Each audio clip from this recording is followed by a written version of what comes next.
The Greek origin of drama. அப்ப நாடகம் அப்படிங்கிறது கிரீஸ்ல எப்படி தொடங்குச்சு, அங்க எந்த வடிவத்துல இருந்துச்சு அப்படிங்கறத பார்ப்போம்.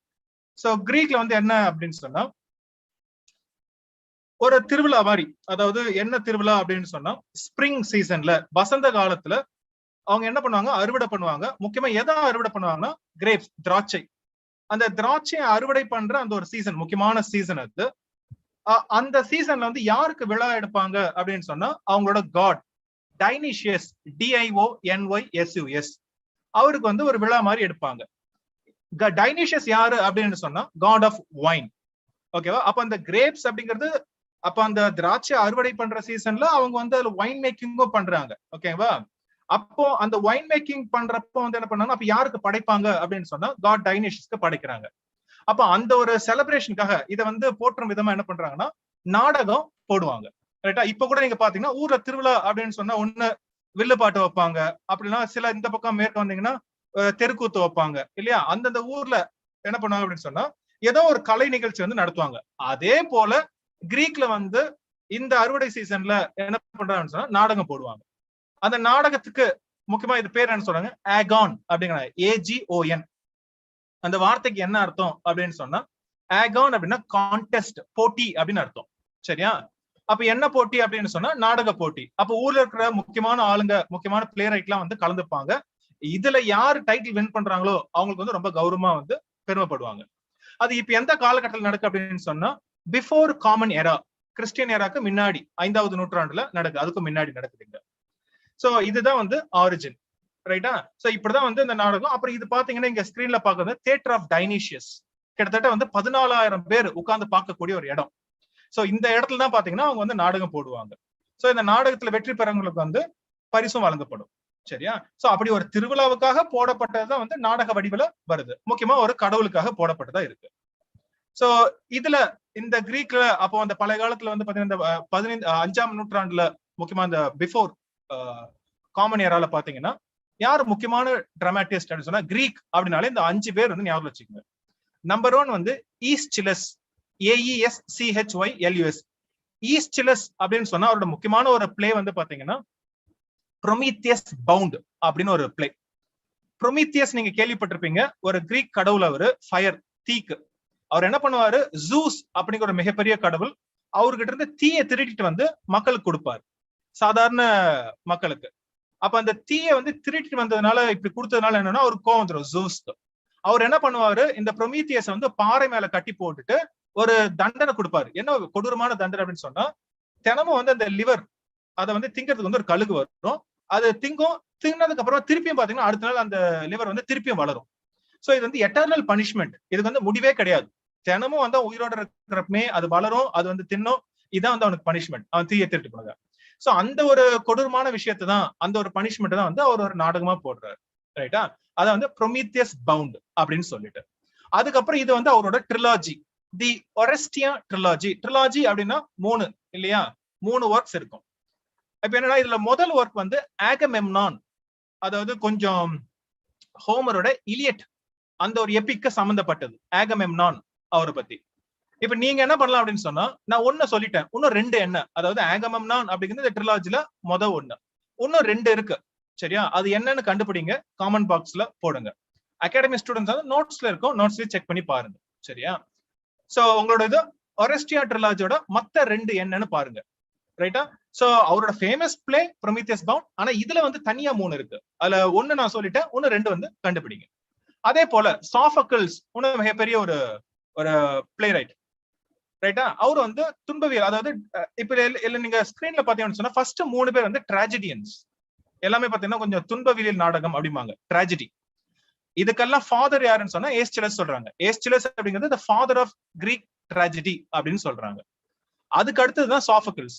சாஃபக்கிள்ஸ் வந்து எதுக்கு பெயர் போனவர் அப்படின்னு சொன்னா, தீபன் பிளேஸ், அதாவது தீப்ஸ் அப்படின்னு ஒரு நகரம் இருக்கு. அந்த நகரத்தை மையமா வச்சுக்கிட்டு ஒரு 3 பிளே.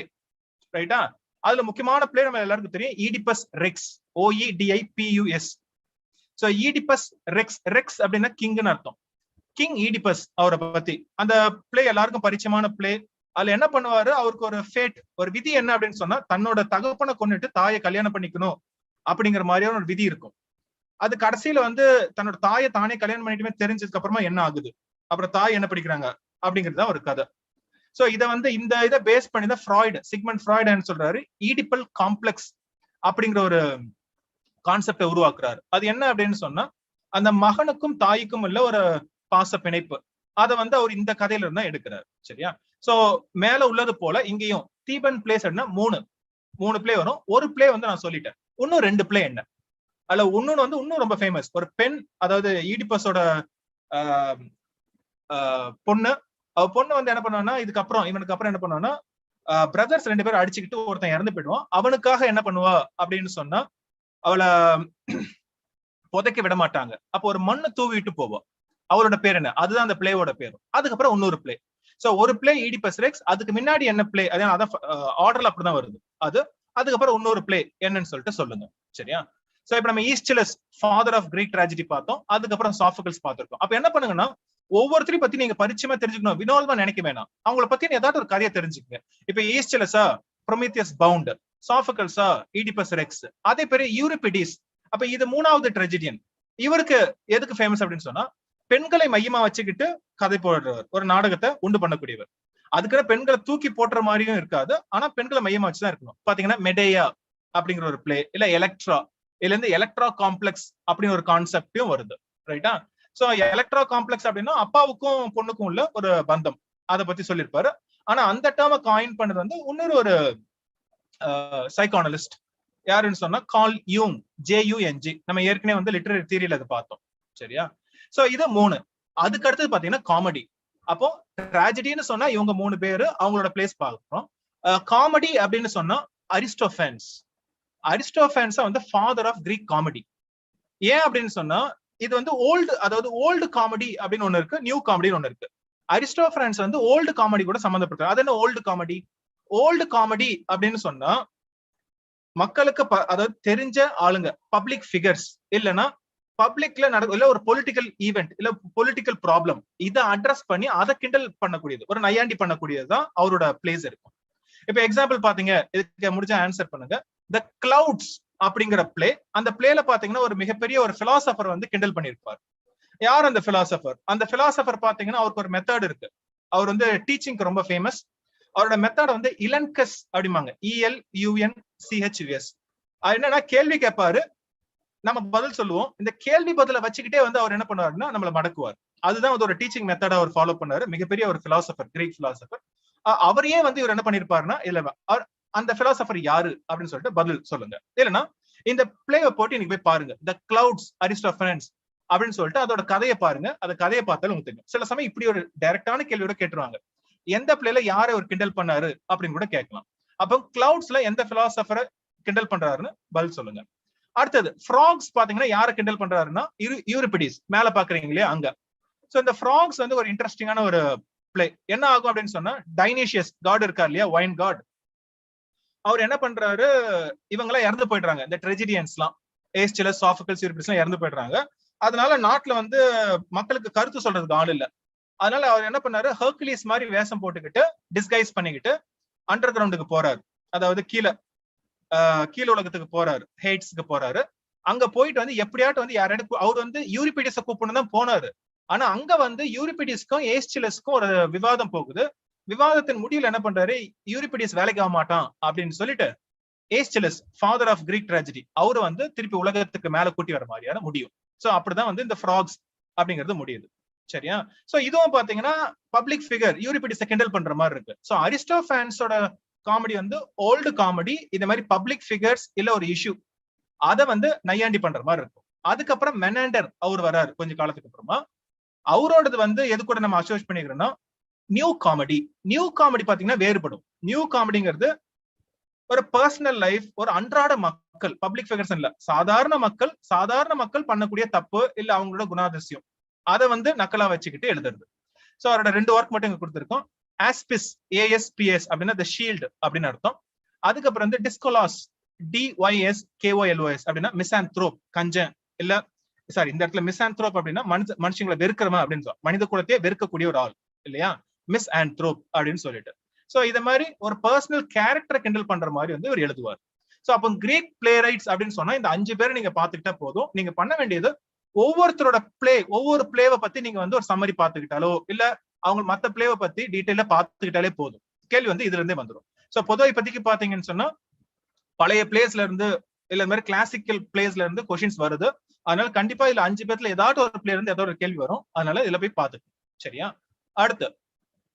அடுத்தது வந்து லேட் மிடிவல் டிராமா. அப்ப மிடிவல் அப்படின்னு சொன்னா ஆஃப்டர் டெத் ஆஃப் கிரைஸ்ட் ஏடியில வந்து 5வது நூற்றாண்டுல இருந்து 15வது நூற்றாண்டு தான் வந்து என்ன பண்றோம் 5th இருந்து 15th செஞ்சுரி வந்து மிடிவல் பீரியட் அப்படின்னு சொல்றோம். லேட் மிடிவல் அப்படிங்கிறப்ப வந்து அந்த கடைசி கட்டம் 14, 15 அந்த ஒரு செஞ்சுரி, ஓகே, அந்த நூற்றாண்டு தான் வந்து லேட் மிடிவல் அப்படிங்கிறோம். அப்ப என்ன ஆகுது அப்படின்னு சொன்னா இப்ப நம்ம என்ன பண்ணோம் முன்னாடி வந்து கிரீக்ல பார்த்தோம். இப்போ கிரீக்ல இருந்து நம்ம என்ன பண்ணிட்டோம் யூரோப்க்கு வரோம். அப்ப யூரோப்ல வந்து பாத்தீங்க அப்படின்னு சொன்னா இங்கிலாந்து இல்ல அங்க யூரோப்ல லிட்டர்ஜிக்கல் டிராமா அப்படின்னு ஒண்ணு வருது. அது என்ன லிட்டர்ஜிக்கல் அப்படின்னு சொன்னா லிட்டர்ஜி அப்படிங்கிற வார்த்தை ஃபர்ஸ்ட் தெரியணும். லிட்டர்ஜி அப்படின்னு சொன்னா சர்ச்ல ஒரு ரிச்சுவல், ஒரு ஃபார்ம் ஆஃப் வர்ஷிப், கடவுளை கும்பிடுறப்போ இங்க கிரைஸ்ட கும்பிடுறப்போ ஒரு ஒரு ரிச்சுவலா இருக்கு இது. அது எப்படிப்பட்ட ரிச்சுவல்? அப்ப நீங்க பாத்தீங்க இன்னைக்கும் சர்ச்சுக்கு போனீங்கன்னு சொன்னா மாஸ், கிறிஸ்டியன் மாஸ்ல பாத்தீங்கன்னா ஒரு ரிச்சுவல் இல்லையா? இப்ப வந்து ஒரு பிரீஸ்ட் வருவாரு. அப்ப பிரீஸ்ட் வந்து அப்ப கத்தாலிக்கு ஒரு கத்தாலிசிசம் அப்படின்னு சொன்னா அவங்களுக்கு ஒரு ரிச்சுவல் இருக்கு. இப்ப அங்க வந்து மொத்தத்துக்கு கத்தாலிசிசம் தான் வருது. அப்ப வந்து என்ன பண்ணாங்கன்னா பைபிள்ல இருந்து ஒரு முக்கியமான ஒரு பகுதியை எடுத்து அதை படிப்பாங்க. அது நாடகம் போல அங்க இருக்கிற காங்கிரிகேஷன், அங்க வந்திருக்கிற மக்கள், அந்த ஜெப கூட்டத்துக்கு வந்திருக்கிற மக்கள், அதுக்கப்புறம் அந்த பாதிரியார், இவங்க 2 பேரும் என்ன பண்ணுவாங்கன்னு சொன்னா அதை 2 பேரும் மாத்தி மாத்தி அழகா பாடுவது போலவும் அது ஒரு டைலாக் மாதிரி ஒரு டிராமா போல இருக்கு. இப்ப வந்து என்ன பண்ணுவாங்க கிரைஸ்ட் ரிசரக்ட் ஆனதை பத்தி இருக்கும். இல்ல முதல்ல அந்த 3 மெஜை அவங்க வந்து கிரைஸ்ட் இன்ஃபன்ட் ஜீசஸ பார்க்க வந்ததா இருக்கட்டும், இல்ல முக்கியமானதை எடுத்து அவங்க வந்து இது மாதிரி ஒரு டிராமா போல ஒரு சாண்டட் டயலாக் அதை பாடிக்கும். அந்த டயலாக அந்த பைபிள்ல இருக்கக்கூடிய ஒரு வசனத்தையும் என்ன பண்ணுவாங்கன்னா பாடுவாங்க. இப்பவும் பாத்தீங்கன்னா பாடுறாங்க இல்லையா? அப்போ உங்களுக்கு பாத்தீங்கன்னா மியூசிக் ஆர்கன்ஸ் இருக்கும், பின்னாடி வந்து கோரஸ் இருக்கும் எல்லாமே. அப்போ இது சர்ச்சுக்கு உள்ளேயே போடக்கூடிய ஒரு நாடக வடிவம். இதுதான் வந்து ஒரு முதல் வடிவமா வருது. இதுதான் லிட்டர்ஜிக்கல் டிராமா அப்படின்னு சொல்லிட்டு சொல்றாங்க. சரியா? சோ இதுல இருந்து என்ன ஆகுது அப்படின்னு சொன்னா இங்க யூரோப்ல நாடகத்துக்கு வந்து ஒரு வடிவம் கிடைக்குது. அப்ப நம்ம முன்னாடி பார்த்தது கிரீக், அங்க வந்து அவங்க கடவுளுக்கு. சோ இங்க வந்து இந்த கடவுளுக்கு கிரைஸ்டுக்கு வந்து ஒரு பூஜை பண்ற மாதிரி தான் ஆரம்பிக்குது. அப்ப ரிலீஜியஸ் டிராமா தான் முதல்ல வருது. அப்போ இந்த இதுல பாத்தீங்க அப்படின்னு சொன்னா ஒரு 3 வகையான இது நம்ம பார்த்திருக்கோம். இன்னைக்கு இது நம்ம படிச்சுக்கிட்டே தான் இருக்கோம். ஃபர்ஸ்ட் இது வந்து மிஸ்ட்ரி பிளேஸ்.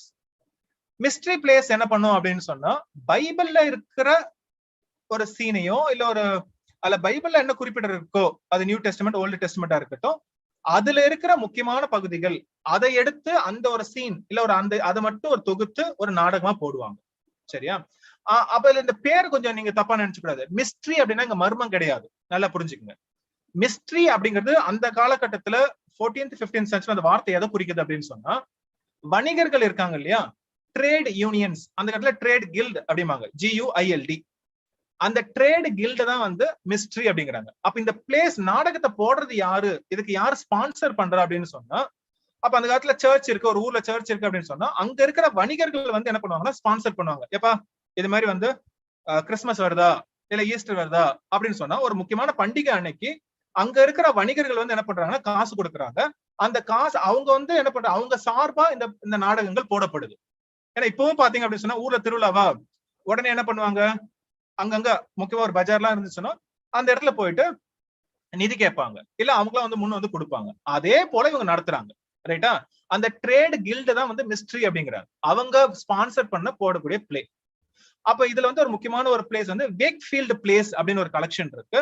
அது என்னன்னா வேக்ஃபீல்டு அப்படிங்கிற பகுதியில போட்ட பிளேஸோட சின்ன சின்ன மேனஸ்கிரிப்ட் அங்கங்க தொங்கானியுமே கொஞ்சமா கிடைச்சிருக்கு. அதை வந்து வேக்ஃபீல்டு பிளேஸ்ங்கிறாங்க. மோஸ்ட்லி பைபிள்ல குறிப்பிட்டதை வந்து பிளேயா போடுவாங்க, நாடகமா போடுவாங்க. அதுக்கு அடுத்தது வந்து மிரக்கல் பிளேஸ் அப்படிங்கிறது வந்து இந்த இடத்துல வந்து பைபிள் கிடையாது, லெஜெண்ட்ஸ் ஆஃப் செயின்ட்ஸ்.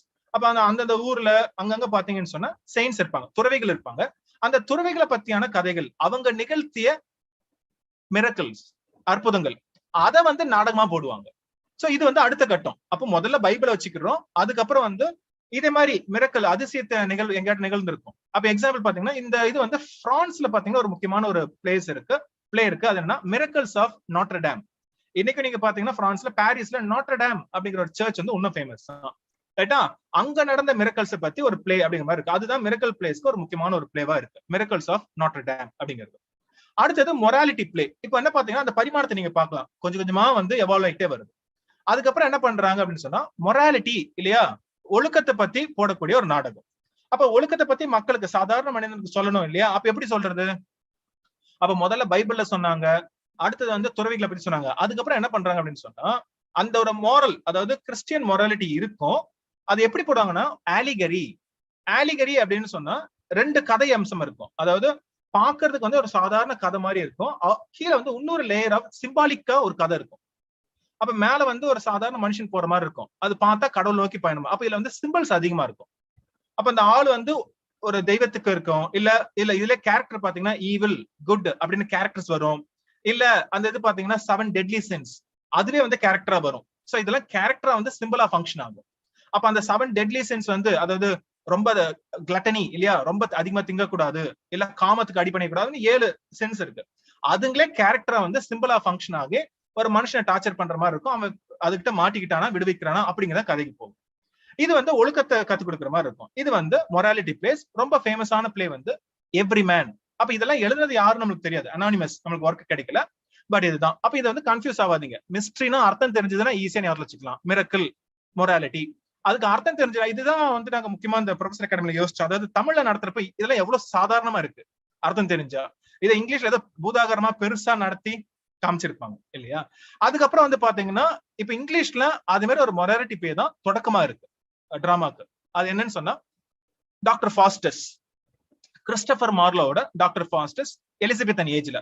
அப்ப எலிசபெத்தன் ஏஜ்ல தொடக்கத்துல வந்து ஒரு யூனிவர்சிட்டி விட் அவர் போட்ட பிளே தான் வந்து முக்கியமா ஃபேமஸ் ஆகுது, டாக்டர் ஃபாஸ்டஸ். அப்ப டாக்டர் ஃபாஸ்டஸ் பாத்தீங்க அப்படின்னு சொன்னா the tragical history of the life and death of doctor Faustus. அது வந்து பாத்தீங்கன்னா யூரோப்ல இருந்து எடுக்கப்பட்ட ஒரு பிளே, அது இங்கிலீஷ் பிளே கிடையாது. இங்கிலீஷ் சென்ஸ் போட்டது கிறிஸ்டபர் மார்லோ, ஆனா அந்த கதை, அந்த ஆல் மாந்தர் யாரு அப்படின்னு சொன்னா டாக்டர் ஃபாஸ்டஸ் யாரு, நீங்க பிளே படிச்சிருந்தீங்கன்னா தெரிஞ்சிருக்கும். அவர் வந்து ஒரு ஜெர்மன் இல்லையா, ஒரு ஜெர்மன் ஸ்காலர். ஜெர்மன்ல விட்டன்பர்க் அப்படிங்கிற ஒரு யூனிவர்சிட்டியில படிச்ச ஒரு ஸ்காலர். அவருக்கு வந்து படிச்சு களைச்சு போயிட்டு ரொம்ப மேதாவி ஆயிட்டுங்கிற திமிர்ல என்ன பண்றாரு, இந்த நிக்ரோமான்சி இல்லையா, அப்போ இது மாதிரி போயிட்டு சாத்தான்களை கூட்டி வந்து அவங்க கிட்ட இருந்து ஒரு 24 வருஷம் தன்னோட ஆன்மாவை அடகு வச்சுக்கிட்டு எல்லாமே வந்து பண்றாரு. அவனுக்கு தேவையான அறிவு, இல்ல மத்தவங்க கிண்டல் பண்றது, பதவி, பணம் எல்லாமே கிடைக்குது. அப்ப அந்த 24 வருஷத்துக்கு அப்புறம் என்ன ஆகுது, டேம்டு இல்லையா. அதுக்கப்புறம் வந்து அவனோட ஆன்மாவை வந்து நரகத்துக்கு இழுத்துட்டு போற மாதிரி மெஃபிஸ்டோஃபலஸ் இழுத்துட்டு போறாங்க, இல்ல சேட்டன் இழுத்துட்டு போற மாதிரி இருக்கும்.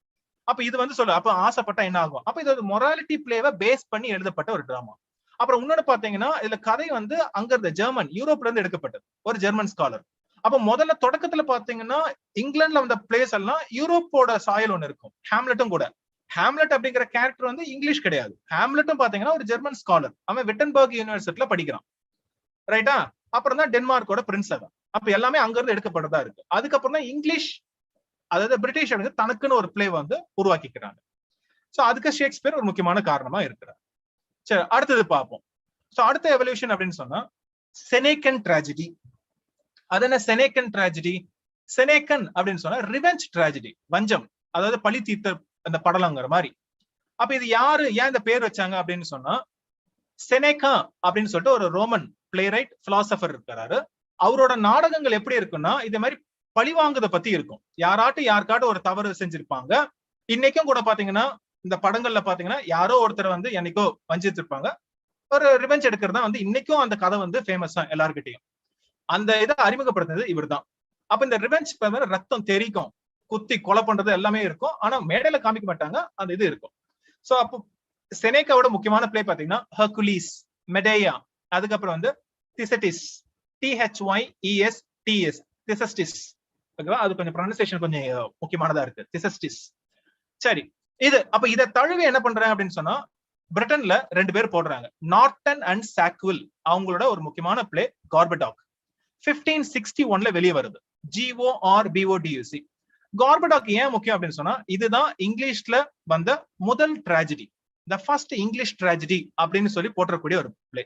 என்ன கதை அப்படின்னு சொன்னா கார்படாக் அப்படிங்கிற ஒரு பிரிட்டிஷ்ல ஒரு கிங் இருக்கிறான், ஒய்ஃப் வந்து பிடேனா, 2 பிள்ளைங்க இருக்கிறாங்க, ஃபெரக்ஸ், போரக்ஸ் அப்படின்னு ஒரு 2 பிள்ளைங்க இருக்கிறாங்க. அப்ப ஃபெரக்ஸ் வந்து எல்டர்சன், போரக்ஸ் வந்து எங்கர். அப்ப இந்த யங்கர் சன் என்ன பண்றான், இவங்களுக்குள்ள சண்டையில வந்து என்ன பண்றான்னா ஃபெரக்ஸ் அண்ணனை வந்து கொன்னுடுறான். அப்போ என்னன்னா அம்மாவுக்கு வந்து பெடெனா குவீனுக்கு வந்து ஃபெரக்ஸ் மூத்த புள்ளனா ரொம்ப பிடிக்கும். அப்ப அவன் கொன்னுட்டானேன்னு சொல்லிட்டு அவங்க என்ன பண்றாங்க, ஆத்தரத்துல வந்து போரக்ஸ வந்து கொன்னுடுறாங்க. அப்போ இதனால என்ன ஆகுதுன்னா நாட்டுல வந்து பெரிய கலவரமே வருது. என்னடா இது, அங்க என்ன நடக்குது ராஜா அங்க மாளிகையில, இந்த 2 பிள்ளைங்களை வந்து கொண்டு போட்டாங்களே அப்படின்னு சொல்லிட்டு அவங்க வந்து என்ன பண்றாங்க, ராஜா ராணியை வந்து கொன்னுடுறாங்க, சாதாரண பாமர மக்கள். அதுக்கப்புறம் என்ன ஆகுது, இப்ப நாட்டை காப்பாத்தணுமேன்னு சொல்லிட்டு சிவில் வார். அதாவது ஒரு பக்கம் பாமர மக்கள், இன்னொரு பக்கம் பாத்தீங்கன்னா நோபல்ஸ், அவங்க வந்து இந்த கிங் இந்த ஆட்சியை தான் தொடரணும் அப்படின்னு சொல்லிட்டு அவங்க ஆட்சிக்கு வர பாக்குறாங்க. சோ இதனால நாடு ஃபுல்லா கலவரமா வருது, எங்க பார்த்தாலும் ரத்த வெள்ளமா ஓடுது. சோ இது வந்து இந்த ரெவெஞ்ச் ட்ராஜடியை பேஸ் பண்ணி இது மாதிரி ஒரு நாடகம் போடுறாங்க. சோ இதுதான் வந்து இங்கிலீஷ்ல வந்த முதல் ட்ராஜடி. சரியா? சோ இதுக்கப்புறம் தான் ட்ராஜடி தனக்குன்னு ஒரு ஃபார்ம் வந்து இங்கிலாந்துல எஸ்டாப்ளிஷ் பண்ணிக்கிடுது. அப்ப செனேக்கன் ட்ராஜடி அதுல முக்கியமான பங்கு. அப்போ முதல்ல வந்த எலிசபெத்தன் ஏஜும் சரி, அதுக்கப்புறம் வந்த ஜெக்கோபியன் அதாவது ஜேம்ஸ் 1 ஆட்சிக்கு வந்தப்போ சரி, என்ன ஆகுது அப்படின்னு சொன்னா இந்த செனேக்கன் ட்ராஜடியோட தாக்கத்தை நீங்க பார்க்கலாம். முக்கியமா பாத்தீங்கன்னா தாமஸ் கிட் போட்ட த ஸ்பானிஷ் ட்ராஜடி முக்கியமான ஒரு பிளே. இது கண்டிப்பா எல்லாரும் படிச்சிருக்க வேண்டிய ஒண்ணு. அப்ப இந்த பிளேல பாத்தீங்கன்னா ரெண்டு பேர் இறந்ததுக்காக 2 பேர் வந்து பழி வாங்குற மாதிரி இல்லையா? உங்களுக்கு வந்து டான் ஆண்ட்ரியோ அப்படிங்கிறவன் வார்ல கொல்லப்படுறான், ரைட்டா? அவனுக்காக வந்து அவனோட காதலி பெல்லிம்பீரியா பழி வாங்கணும்னு நினைக்கிறான். அதுக்கப்புறம் ஹொரேஷியோ அப்படிங்கிறவன் வந்து கொன்னுடுறாங்க. அவனுக்காக அவங்க அப்பா என்ன பண்றாரு, ஹெரோனிமோ வந்து பழி வாங்கணும்னு நினைக்கிறான். சோ பெல்லிம்பீரியா அதுக்கப்புறம் வந்து ஹெரோனிமோ, இவங்க 2 பேரும் அவங்களோட காதலன் அதுக்கப்புறம் இவரோட பையன் இறந்ததுக்காக பழி வாங்குற படலம். அப்ப அந்த பழி வாங்குறதுக்காக அவங்க என்ன யுக்தி பயன்படுறாங்கன்னா பிளே வித் என்ன பிளே, நாடகத்துக்குள்ள ஒரு நாடகம் போடுறாங்க. சோ அது வந்து கிட் அறிமுகப்படுத்துது. இதை வந்து என்ன பண்றாரு, ஷேக்ஸ்பியர் வந்து எடுத்துக்கிட்டு தன்னோட நாடகத்திலையும் போடுறாரு. ஹேம்லெட் ஒரு ரிவெஞ்ச் தான், ரிவெஞ்ச் ட்ராஜடி தான். இதுல என்ன, அப்பா வந்து அங்கிள் கொன்னுடுறாரு இல்லையா, கிங் கிளாடியஸ் வந்து கிங் ஹேம்லெட் கொன்னுடுறாரு. அப்ப பிரின்ஸ் ஹேம்லெட் என்ன பண்ணும், அப்பாவை கொன்னோம்னா பழி வாங்கணும். அப்ப வர்றாரு, ரைட்டா? அப்ப வந்தா பார்த்தா அம்மா வந்து சித்தப்பாவை கல்யாணம் பண்ணிட்டு இருக்காங்க இப்போ கிங் கிளாடியஸ். அப்போ அவன் எப்படி பழி வாங்குறான் அப்படின்னு இருக்காத. அப்ப இதுக்குள்ள ஒரு நாடகத்துக்குள்ள ஒரு நாடகம் போடுறாரு. அது வந்து என்ன பண்றாரு, கிட் அந்த ஒரு டெக்னிக் வந்து இவர் யூஸ் பண்றாரு. உங்களுக்கு முடிஞ்சா பதில் சொல்லுங்க, அந்த நாடகத்தோட பேர் என்ன? அதாவது அந்த நாடகத்துக்குள்ள நாடகம் இல்லையா, கிங் பிரின்ஸ் ஹேம்லெட் வந்து போடுவார். அதுல 2 பதில் நீங்க கொடுக்கலாம். ஒண்ணு, பிரின்ஸ் ஹேம்லெட் வந்து ஒரு புத்தகத்தை படிப்பான், த மர்டர் ஆஃப் டேஷ், அது சொல்லுங்க. அதை பேஸ் பண்ணி இவன் வந்து ஒரு ட்ராப் அப்படிங்கிற ஒரு வார்த்தை அதுல வரும். சோ 2 ஆன்சரும் கரெக்டா இருக்கும். அவன் வந்து நாடகத்தை படிச்சுட்டு அந்த நாடகத்தை தழுவி இவன் ஒரு நாடகத்தை போடுறான். அது 2தோட பேரும் சொல்லுங்க. சரியா? சோ அது வந்து ஷேக்ஸ்பியர் படுது. அதுக்கப்புறம் ஷேக்ஸ்பியர் பிளேஸ்லயே பாத்தீங்கன்னா ரொம்ப கொடூரமான ரத்தம் தெரிக்கக்கூடிய ஒரு பிளேனா டைட்டஸ் ஆண்ட்ரோனிகஸ், அதுவும் பாத்தீங்கன்னா ஒரு ரிவெஞ்ச் பிளே, ரைட்டா? இந்த மாதிரி ரத்தம் தெரிக்கிற மாதிரி இருக்கும்.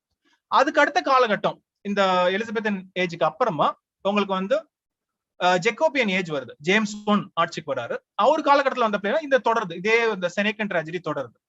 ஜான் வெப்ஸ்டர் அவரோட த டச்சஸ் ஆஃப் மால்ஃபி, அதுக்கப்புறம் வந்து சிரில் டுவார்னர் அவரோட த ஏத்திஸ் ட்ராஜடி. இவருக்கு வந்து இன்னொரு பிளேவும் ஆட்ரிபியூட் பண்றாங்க, த ரிவெஞ்சர்ஸ் ட்ராஜடி அப்படிங்கிறது வந்து சிரில் டுவார்னருக்கு ஆட்ரிபியூட் பண்றாங்க. பட் இப்போ வந்து அந்த ரிவெஞ்சர்ஸ் ட்ராஜடி வந்து தாமஸ் மிடில்டன் எழுதிருக்கலாம் அப்படின்னு சொல்லிட்டு அவருக்கு ஆட்ரிபியூட் பண்றாங்க. அது வந்து ஒரு டிஸ்பியூட்டா இருக்கு யாருக்கு கொடுக்கறதுன்னு சொல்லிட்டு. சரியா? பட் இது வந்து ஒத்துக்குறாங்க, தி ஏத்திஸ் ட்ராஜடி வந்து சிரில் டுவார்னர் தான் எழுதிருக்கணும் அப்படின்னு சொல்றாங்க. அப்ப நீங்க என்ன பண்ணலாம்னு சொன்னா, இன்னைக்கு கொடுத்திருக்கிற பிளேஸோட ஒரு அவுட்லைன், ஒரு சம்மரி பாத்துக்கிட்டாலே போதுமானது. நாளைக்கு ஏன் அப்படின்னு சொன்னா, நெட் எக்ஸாம்ல வந்து எங்க இருந்து கேள்வி கேட்டாலும் எலிமினேட் பண்றதுக்காக உங்களுக்கு வந்து ஒரு ஆப்ஷன்ஸ் ஈஸியா 4 ஆப்ஷன் அட்லீஸ்ட் 2-3 எலிமினேட் பண்ணா நேரோ டவுன் பண்ணி கூட ஆன்சர் கண்டுபிடிக்கணும். சரியா? சரி, அடுத்த பரிமாணத்துக்கு போவோம். இந்த நாடகத்துல காமெடி ஆஃப் மேனர்ஸ், மேனர் இல்லையா, எப்படி நடந்துக்கிறாங்க சமூகத்துல அப்படிங்கிறப்போ, அப்ப யார மையமா வச்சு போடுறாங்க அப்படின்னு சொன்னா அப்பர் கிளாஸ் பீப்புள், அதாவது அப்பர் கிளாஸ்ல இருக்கக்கூடிய ஆண் பெண், அவங்க வந்து இந்த சமுதாயத்துக்கு முன்னாடி எப்படி இருக்கிறாங்க, அவங்களோட பிஹேவியர் எப்படி இருக்கு, அது பிரிட்டன்ஸா உண்மையானதா எப்படிங்கிற மாதிரி. அப்போ அவங்க பண்றதுக்குள்ள ஒரு சின்ன காமெடி. அது எப்படி இருக்கும்னு சொன்னா விட்டி டயலாக்ஸ், அதாவது ஒரு துணுக்கலா இருக்கும் பேச்சு. பாத்தீங்க அப்படின்னு சொன்னா நக்கல் அடிக்கிற மாதிரி துணுக்கலா இருக்கும். இல்ல ரிபார்ட்டே அப்படிம்பாங்க, REPARTEE, ரிபார்ட்டே அப்படின்னு சொன்னா அங்க ஒருத்தர் இங்க ஒருத்தர் மாறி மாறி மாறி மாறி மாறி மாறி ரேபிடா வந்து குயிக் ஃபயர் கொஸ்டின் ஆன்சர் மாதிரி போகும், பட்டு பட்டு பட்டு. அதுக்குள்ளே காமெடி மாதிரி இருக்கும். இல்ல வார்த்தை விளையாட்டுகள், வேர்ட் கேம்ஸ் இருக்கும். சோ இல்ல அப்படின்னு சொன்னா சிச்சுவேஷன் பாத்தீங்கன்னா ஒரு கன்ஃபியூஸ் சிச்சுவேஷனா இருக்கும். எடுத்துக்காட்டு பாத்தீங்க அப்படின்னு சொன்னா ஷேக்ஸ்பியரோட லவ்ஸ் லேபர்ஸ் லாஸ்ட் ஒரு படிக்க வேண்டிய ஒரு பிளே. ஆனா அவ்வளவு ரொம்ப ஃபேமஸ் பிளே கிடையாது. பட் என்ன அப்படின்னு சொன்னா இந்த காமெடி ஆஃப் மேனர்ஸ்க்கு ஒரு நல்ல உதாரணம். என்ன, அங்க இந்த ஃபெர்டினாண்ட் அப்படின்னு ஒரு கிங் இருக்கிறான், அதுல ஒரு பிரின்ஸ் இருக்கிறான். அவனுக்கு ஒரு 3 நண்பர்கள்.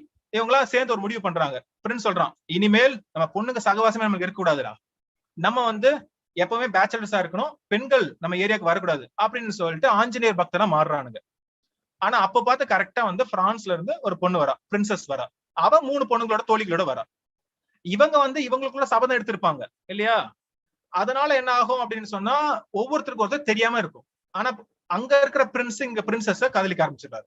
அதே போல நண்பர்கள் இந்த தோழிகளை காதலிக்க ஆரம்பிச்சிருக்காங்க. அதுக்கப்புறம் இதுல ஒரு பெரிய ஃபேமஸ் சீன் வரும். அது வந்து இன்னைக்கும் ஒரு இன்ஃபுளுன்ஷியல் சீன். என்ன பண்ணுவாங்க அப்படின்னு சொன்னா ஒவ்வொருத்தரும் தனித்தனியா சந்திப்பாங்க. ஆனா இன்னொருத்தர் வரதை பார்த்து ஒளிஞ்சுப்பாங்க. இன்னைக்கு வந்து பாத்தீங்கன்னா முத்து படம் பாத்திருப்பீங்க, ரஜினியோட முத்து. அந்த படத்துல பாத்தீங்கன்னா தெரியும், மீனா கூட வந்து ரஜினி வந்து ஒளிஞ்சுப்பாரு. அதுக்கப்புறம் வந்து பாத்தீங்கன்னா இன்னொருத்தர் வந்து ஒளிஞ்சுப்பாரு. அதுக்கப்புறம் செந்தில் வந்து ஒளிஞ்சுப்பாரு. கடைசியில எல்லாரும் மாற்ற மாதிரி அந்த சீன் ஆல்மோஸ்ட் இங்க இருந்து இன்ஸ்பயர் பண்ண மாதிரி இருக்கும். சோ இது மாதிரி ஒரு கன்ஃபியூஸ்ட் சிச்சுவேஷன், இது மாதிரி ஒரு காமிக் சிச்சுவேஷன் வந்து ஏற்படுத்துவாங்க. இது வந்து காமெடி ஆஃப் மேனர்ஸ்க்கு உரித்தானது. அதே போல ஷேக்ஸ்பியரோட மச் அடோ அபவுட் நதிங், அது வந்து காமெடி ஆஃப் மேனர்ஸ்க்கு எக்ஸாம்பிள். பட் இதுக்கெல்லாம் வந்து தொடக்கம் அப்படின்னு சொன்னா பாத்தீங்கன்னா பிரான்ஸ்ல மோலியர் MOLIERE அவர் எழுதின பிளேஸ்ல இருந்து இது எடுக்கப்படுது. ஏன்னா அவர் வந்து இது மாதிரி கிண்டல் பண்றாரு. இது மாதிரி அப்பர் கிளாஸ் சொசைட்டி வந்து கிண்டல் பண்ணியும் சட்டாரிக்காவும் இருக்கும். சோ ஒரு பிளே இங்க கொடுத்திருக்கேன், the doctor in spite of himself அப்படிங்கிற ஒரு பிளே வந்து மொழியறது. அது வந்து பிரெஞ்சுல வந்து லு மெட்ஸா மேல்கிரே லூவி அப்படிங்கிற ஒரு பிளேயோட ஒரு டிரான்ஸ்லேஷன் இது. அப்ப மொழியர் அப்படிங்கிறது வந்து உண்மையான பேர் கிடையாது, அது வந்து அவரோட புனைப்பெயர். அவரோட உண்மையான பேர் வந்து ஜான் பேப்டிஸ்ட் பொக்விலின், அதாவது JEAN, அது வந்து ஜான் அப்படின்னு ப்ரொனவுன்ஸ் பண்றோம். பேப்டிஸ்ட் நடுவுல இருக்கிற பி வந்து சைலண்ட், BAPTISTE, அதுல பி வந்து சைலண்ட். அதுக்கப்புறம் வந்து பொக்விலின், POQELIN, ஜான் பேப்டிஸ்ட் பொக்விலின், அதான் அவரோட உண்மையான பேர். சரியா? இது கூட நாளைக்கு என்ன பண்ணலாம் அப்படின்னு சொன்னா பென் நேம் இல்ல சுடோனிம் அப்படிங்கிற வச்சு உங்களுக்கு கேள்விகள் வரலாம். சோ இந்த மோலியர் பத்தி கொஞ்சம் படிச்சு வச்சுக்கோங்க. அடுத்தது போவோம். அப்போ இதெல்லாம் காமெடி ஆஃப் மேனர்ஸ்க்கே ஒரு பீரியட் இருக்கு அப்படின்னு சொன்னா அது வந்து ரெஸ்டோரேஷன் பீரியட். சரியா? சோ ரெஸ்டோரேஷன் பீரியட் வந்து உங்களுக்கு என்ன ஆகும் அப்படின்னு பாத்தீங்கன்னா நேத்தே பார்த்தோம், அந்த பியூரிட்டன் ஏஜ்ல வந்து 1649ல சார்ல்ஸ் I தலைவெட்டி கொல்லப்படுறாரு. சொல்லுங்க, எந்த வருஷத்துல வந்து ரெஸ்டோரேஷன் நடக்குது, அதாவது மொனார்கி திருப்பியும் மன்னராட்சி திரும்ப வருது, எந்த வருஷம் அது? 16 எந்த வருஷம்? 1649ல சார்ல்ஸ் I கொல்றாங்க. அதுக்கப்புறம் பியூரிட்டன் ஏஜ், ஆலிவர் கிராம்பல் வராரு. அதுக்கப்புறம் பாத்தீங்கன்னா சார்ல்ஸ் II அவர் வந்து பிரான்ஸுக்கு எல்லாம் போயிட்டு திருப்பி வந்து ஆட்சிக்கு வராரு. அந்த ஆட்சி வரதான் ரெஸ்டோரேஷன் ஏஜ் அப்படின்னு சொல்றோம். அது எந்த வருஷம் அப்படின்னு சொல்லிட்டு சொல்லுங்க. சரியா? அதுக்கப்புறம் என்ன பண்றோம் அப்படின்னு சொன்னா இந்த ஏஜ்ல இருக்கிற ஆத்தர் எல்லாம் பாருங்க எல்லாமே காமெடி ஆஃப் மேனர்ஸ் தான். அதனாலதான் இந்த ஏஜ் வந்து முக்கியமா இதுல இருந்து கேள்விகள் வரும். நம்ம இங்க ஃபுல்லாத்தையும் பார்க்கலாலும் என்னன்னு பார்ப்போம். ஃபர்ஸ்ட் வந்து ஜார்ஜ் எத்ரீஜ், அவரோட த காமிக்கல் ரிவெஞ்ச், எல்லாமே காமெடி தான். சரியா? அடுத்தது வில்லியம் விஷர்லே, WYCHERLEY, அவரோட த கண்ட்ரி வைஃப். அடுத்தது ஜான் பேன் ப்ரோ, அவரோட த ப்ரொவோக்ட் வைஃப். அதுக்கப்புறம் முக்கியமான ஆளுங்க, அதாவது இந்த ரெஸ்டோரேஷன் பீரியட்ல காமெடியன்ஸ்ல ஐ மீன் இந்த பிளே ரைட்ல வில்லியம் கான்க்ரீவ் அவரோட த வே ஆஃப் த வேர்ல்ட். இதை கண்டிப்பா நீங்க படிச்சே ஆகணும். ஏன்னா இது வந்து அடிக்கமா கேட்கக்கூடிய ஒரு பிளே. ஏன்னா இந்த பிளேஸ்ல இது முக்கியமான ஒரு பிளே. அடுத்தது ஜார்ஜ் ஃபார்க்வார், FARQUHAR, ஃபார்க்வார், அவரோட த பியூ ஸ்ட்ராட்டஜம் அப்படிங்கிறது ஒண்ணு, த பியூ ஸ்ட்ராட்டஜம். அதுக்கு அடுத்த ரெண்டும் கண்டிப்பா நீங்க பார்த்தே ஆகணும். அதுக்கப்புறம் அடுத்த பீரியட்ல பாத்தீங்கன்னா ஆலிவர் கோல்ட்ஸ்மித்தோட ஷீ ஸ்டூப்ஸ் டு கான்கர், ரொம்பவும் அற்புதமான ஒரு பிளே. முடிஞ்சா பதில் சொல்லுங்க. அந்த ஷீ அப்படிங்கிறது அந்த ஹீரோயினை குறிக்குது. அந்த ஹீரோயினோட பேர் என்ன? அப்புறம் இந்த ஷீ ஸ்டூப்ஸ் டு கான்கரோட சப்டைட்டில் என்ன? ஏன்னா இந்த நாடகம் பாத்தீங்கன்னா ஒரு நாள் இரவுல நடக்கும். ரைட்டா? இந்த கைதி படம் போல ஒரே நாள் இரவுல நடக்கிற ஃபுல் காமெடி இது. அப்போ அதுக்கு ஏத்த மாதிரி ஒரு சப்டைட்டில் வச்சிருப்பாரு. அப்போ ஷீ ஸ்டூப்ஸ் டு கான்கரோட சப்டைட்டில் என்ன? அது சொல்லுங்க. அதை விட முக்கியமானது, இதுல வந்து ஒரு முக்கியமான ஒரு, அதாவது இங்கிலீஷ் லிட்டரேச்சர்ல அறிமுகப்படுத்தப்பட்ட ஒரு முக்கியமான ஒரு காமிக் கேரக்டர் டோனி டேஷ். அவனாலதான் எல்லா பிரச்சனையும் இதுல நடக்கும். பொண்ணு பார்க்க வருவானுங்க 2 பேர். அவங்கள வந்து இடத்த மாத்தி அமைச்சு ஒரு அவங்க வழி கேட்டது வந்து தப்பான இடத்துக்கு அமுச்சு விட்டுருவான். அதாவது ரைட்டான இடம் மாத்தி அமுச்சு விட்டுருவான். அவங்க வந்து தங்க போற இடம் வந்து ஒரு விடுதின்னு நினைச்சுக்கிட்டு வந்திருப்பானுங்க. ஆனா கரெக்டா மாமியார் வீட்டுக்கே வந்திருப்பானுங்க.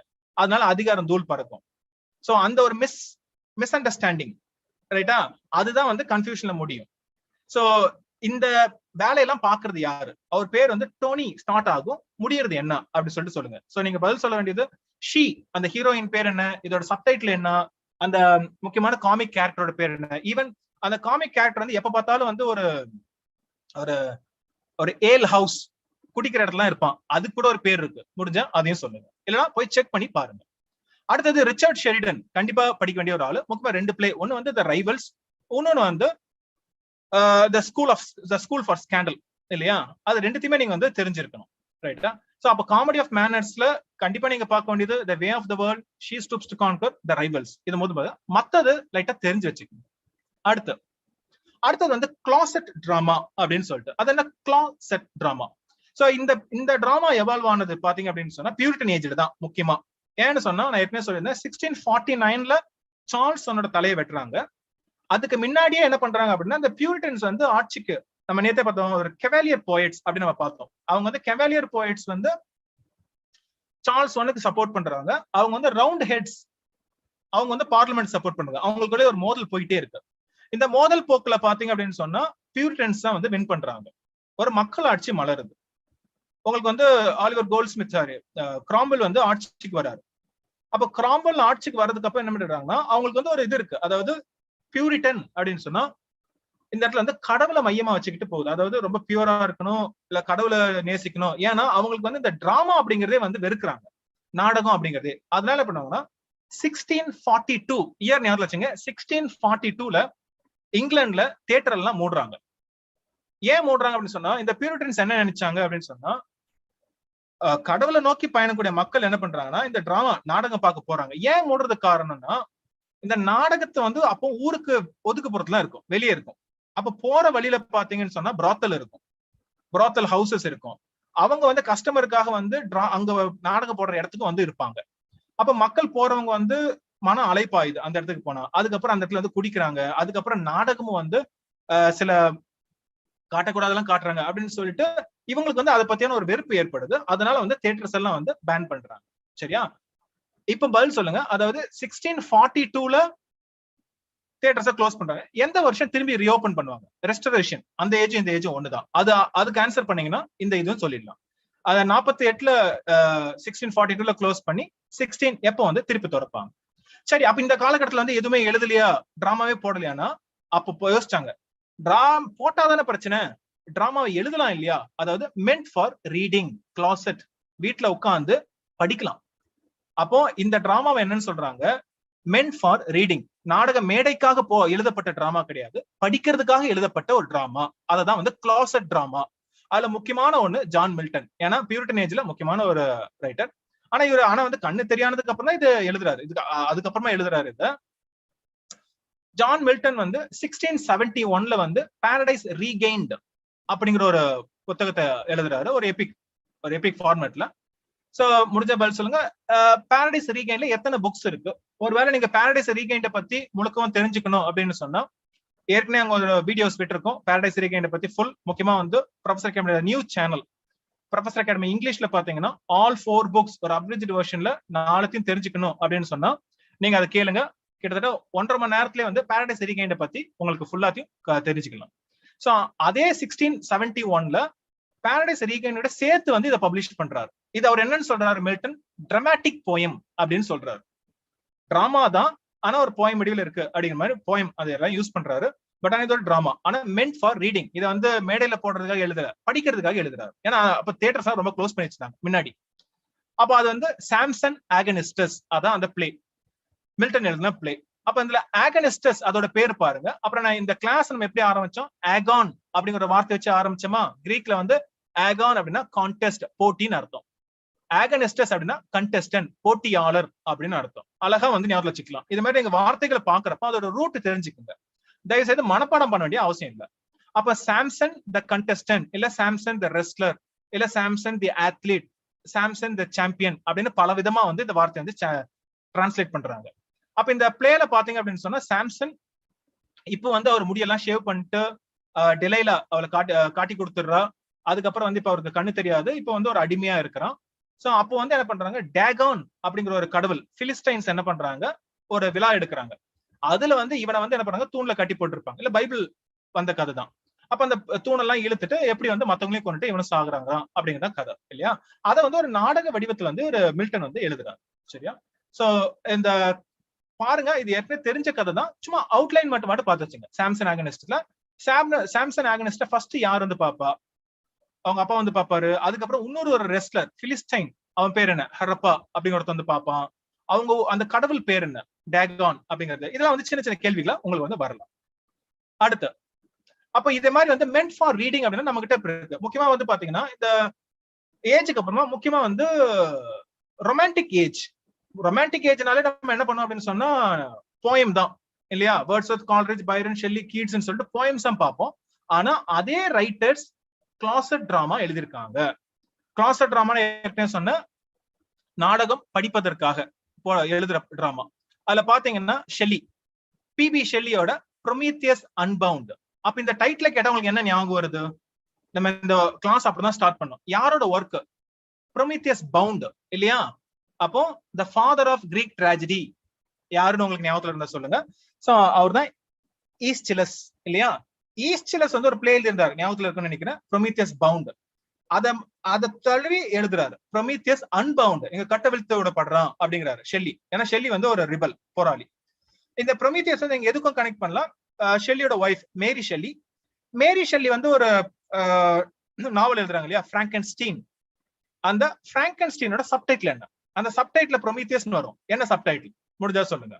சரி, அப்ப நீங்க என்ன பண்ணிக்கலாம்னா இது மாதிரி நெட்டுக்கு ப்ரிப்பேர் பண்றப்போ ஒரு கனெக்டிவிட்டி வச்சுக்கோங்க.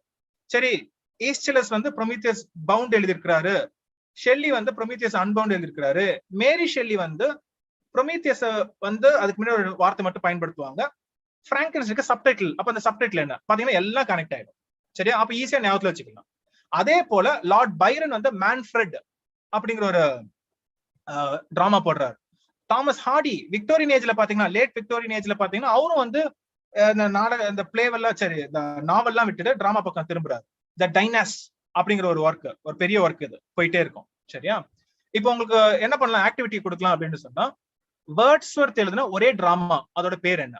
ஏன்னா இது வந்து நம்ம ரொமான்டிக் ஏஜ்னு தெரியும், ஆனா ரொமான்டிக் ஏஜ்ல பாத்தீங்கன்னா முக்கியமான இருக்கிற எல்லாருமே வந்து பிளே எழுதிருக்காங்க. அப்போ வேர்ட்ஸ்வொர்த் எழுதுனா டிராமாவோட பேர் என்ன? கால்ரிட்ஜ் டிராமா எழுதியிருக்கிறாரு, கீட்ஸ் டிராமா எழுதியிருக்கிறாரு, அதோட பேரெல்லாம் கண்டுபிடிங்க. அகாடமி ஸ்டூடெண்ட் இருந்தா பின்னாடி உங்களுக்கு டிராமாக்குன்னு தனியா ஒரு நோட்ஸ் கொடுத்துருக்கோம், அதுக்கு பின்னாடி ஒரு லிஸ்டே இருக்கு, அதுல வந்து செக் பண்ணி பாருங்க. சரியா, அடுத்தது போவோம். ப்ராப்ளம் பிளேஸ், இது அடுத்த கட்டம். இப்ப இதெல்லாம் இப்படியே சுத்திட்டு இந்த இடத்துல ப்ராப்ளம் நல்லா ஆச்சுங்க. ப்ராப்ளம் பிளேஸ் இங்கிலீஷ் லிட்டரேச்சர்ல ரெண்டு தான் குறிக்கும். ப்ராப்ளம் பிளேஸ் வந்து ஷேக்ஸ்பியருக்கும் சம்பந்தப்பட்டது, அதை நம்ம இங்க டிஸ்கஸ் பண்ணல. அந்த ப்ராப்ளம் பிளேஸ் வேற. ஷேக்ஸ்பியருக்கு சம்பந்தப்பட்ட ப்ராப்ளம் பிளேஸ் வந்து அவரோட பிளேஸ் வந்து பிரிக்க முடியாது. இது டிராமாவா, ஐ மீன் டிராஜடியா, காமெடியா, டிராஜிக் காமெடி, அப்படி பிரிக்க முடியாது. அந்த ப்ராப்ளம் அதை பத்தி நம்ம பேசல. இந்த ப்ராப்ளம் பிளேஸ் வேற. இந்த ப்ராப்ளம் பிளேஸ் வந்து சோசியல் ப்ராப்ளம், சமூகத்துல நடக்கக்கூடிய ப்ராப்ளம்ஸை அட்ரஸ் பண்ற மாதிரி போடக்கூடிய நாடகங்கள். இப்ப பாத்தீங்கன்னா நம்ம இதுல வந்து ஸ்ட்ரீட் பிளே எல்லாம் போடுவாங்க, ஏதாவது சமூகத்துல ஏதாவது பிரச்சனை சொன்னா தெரு நாடகம், வீதி நாடகம் போடுறோம். அதே போல இந்த ப்ராப்ளம் பிளேஸ் வந்து என்ன பண்ணா ஏதாவது சோசியல் இஷ்யூ எடுத்து டிஸ்கஸ் பண்ணுவாங்க. எக்ஸாம்பிள் பாருங்க, இதுக்கு வந்து யாரு the father of modern drama அப்படின்னு சொன்னா ஹென்ரிக் இப்சன். அவர் தான் வந்து முதல்ல வராங்க. ஏன் அப்படின்னு சொன்னா ஹென்ரிக் இப்சன் வந்து ஒரு நார்வீஜியன் பிளேரைட், நார்வேவை சார்ந்தவர். அவர் தான் என்ன பண்றாருன்னா இது மாதிரி சமூக அக்கறையோட சமூகத்துல நடக்கக்கூடிய சில ப்ராப்ளம்ஸ் எடுத்து நாடகமா போடுறாரு. அதனாலதான் அவர் வந்து என்னன்னு சொல்றாங்க the father of modern drama. ஏன்னா மாடர்ன் அப்படின்னு சொன்னாலே அன்றாட நடக்கக்கூடிய எவ்ரிடே ஈவென்ட்ஸ், எவ்ரிடே பீப்புள், அவங்கள பத்தி பேசுறதா மாடர்ன் அப்படின்னு அர்த்தம். சரியா, the father of modern drama வந்து நம்ம ஹென்ரிக் இப்சன் சொல்றோம். அவரோட முக்கியமான பிளே அ டால்ஸ் ஹவுஸ். இந்த பிளே ஆஃபன் பிரிஸ்கிரைப்ட், நீங்க படிச்சிருப்பீங்க.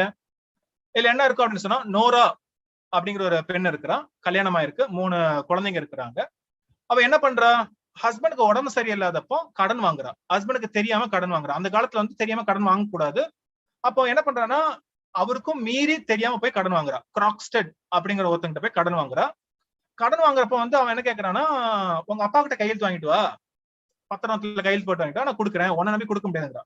அப்ப இவ வந்து ஹஸ்பண்டுக்கு உடம்பு சரியில்லைன்னு சொல்லிட்டு இவன் என்ன ஃபோர்ஜரி பண்ணிடுறா. அப்பா கையெழுத்து இவளே போட்டு போய் கொடுத்துடுறான், அவன் பணம் கொடுத்துடுறான். ஆனா அவன் கண்டுபிடிச்சிடறான் இவதான் கையெழுத்து போடுறான். அவன் வந்து பின்னாடி பிளாக்மெயில் பண்றதுக்கு யூஸ் பண்ணிக்கிறான். சோ இதெல்லாம் கடைசியில வந்து ஹெல்மருக்கு தெரிய வருது. ட்ரோல்ட் ஹஸ்பண்டோட பேரு. ஹஸ்பண்ட் வந்து தெரிஞ்ச உடனே அவன் சொல்றான், நீ இவ்வளவு வேலை பாத்திருக்கியா நீ அப்படின்னு சொல்லிட்டு அவளை சொல்றான், திட்டுறான். ஆனா ஒரு நல்ல விஷயம், அவன் வந்து என்ன பண்றான்னா இது வந்து பெரிய பிளாக்மெயில் பண்ணி இது பெரிய விஷயமா ஆகும்னு நினைக்கிறான். பட் எல்லாம் சுமூகமா முடியறப்போ அப்ப சொல்றான், அப்பா நான் தப்பிச்சிட்டேன் அப்படின்னு சொல்லிட்டு பெருமூச்சு விடுவான். அப்ப நோரா கேக்குறா, அதானே நீங்க தப்பிச்சிருங்க, அப்ப நாம இல்லையா அப்படின்னு கேட்பா. இல்ல நாமளும் அப்படிமா.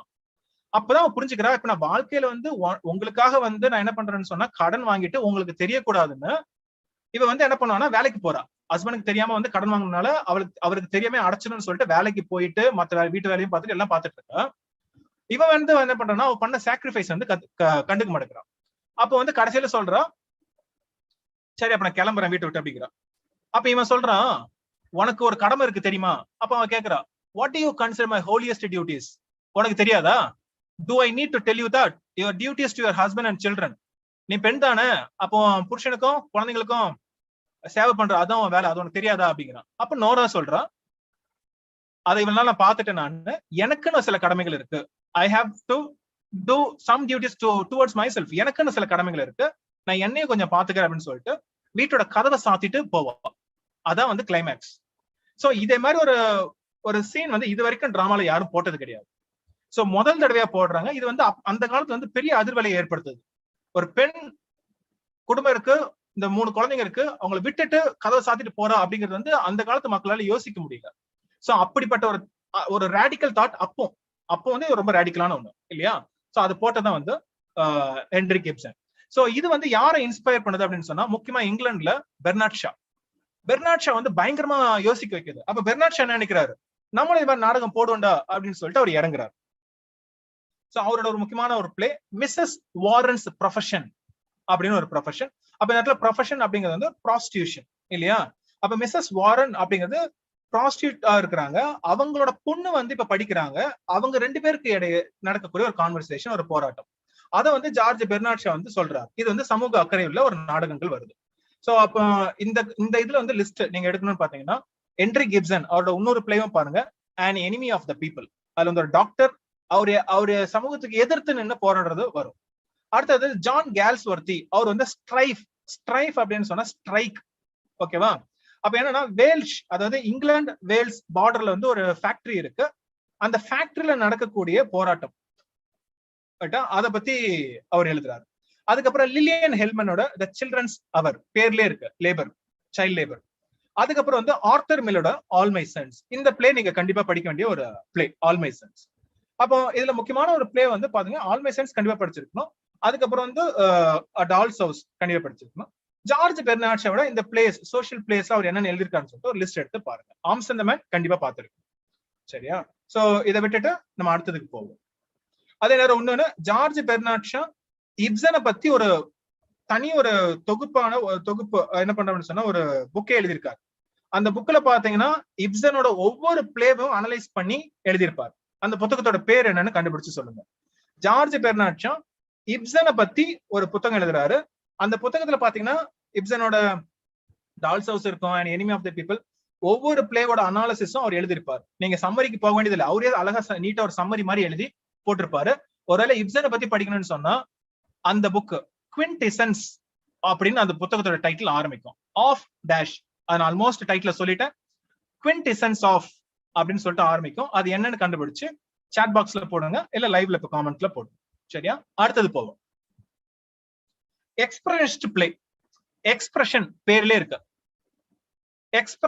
எக்ஸ்பிரஷனிஸ்ட் அப்படின்னு சொல்றப்போ அதாவது பாவம் இல்லையா? எக்ஸ்பிரஷன் நம்மளோட உடல், இல்ல இந்த கை அசைவு, இல்ல கண்கள், இல்லமா பாவம் மூலமா என்ன பண்றது. அப்ப என்ன இது, என்ன ஏன் இந்த டிராமா பேர் வருது அப்படின்னு பார்த்தா, இதுக்கு முன்னாடி வந்து ஒரு 2 வகையான டிராமாக்கள் இருக்கு. அதாவது என்னன்னா ரியலிசம், நேச்சுரலிசம் அப்படிங்கிற ஒரு பிலாசபிய பேஸ் பண்ணி டிராமா எல்லாம் போட்டாங்க. இப்ப நீங்க முன்னாடி பார்த்தது ரியலிசம் இல்லையா?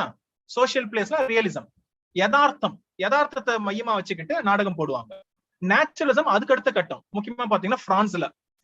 நேச்சுரல், அதாவது ரியலிசத்தோட இன்னொரு கட்டம். ரியலிசம் சொன்னாங்கன்னா இது இன்னும் குறிப்பிட்ட, இன்னும் ரொம்ப டீடைல்டா நுணுக்கமா வந்து சொல்லுவாங்க. அப்படியே ஸ்டேஜ்ல பாத்தீங்கன்னா அப்படியே ஒரு ஃபேக்டரியில இருக்கிறத அப்படியே அமைப்பாங்க, இல்ல ஒரு வீட்டை அப்படியே அமைப்பாங்க. ரொம்ப யதார்த்தத்தை உச்சகட்டம் நேச்சுரலிசம். அதெல்லாம் எதிர்த்து ஒரு பிளே ஒரு ஒரு ஸ்கூல் ஆஃப் டிராமா வருது, அதுதான் வந்து எக்ஸ்பிரஷனிஸ்ட் பிளே.